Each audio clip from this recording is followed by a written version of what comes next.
Hi guys, today we'll talk about how to fix or how to solve the problem of Slack app. If we go to settings, here in this page you can go to apps, default apps, app settings.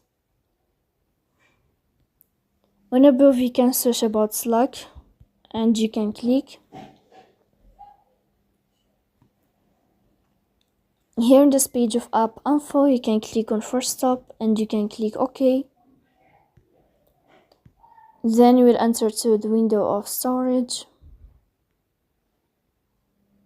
Here you can click on clear cache.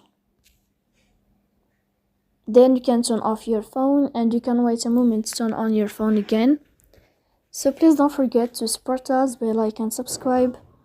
See you next time in another video, and thank you for your attention and your watching.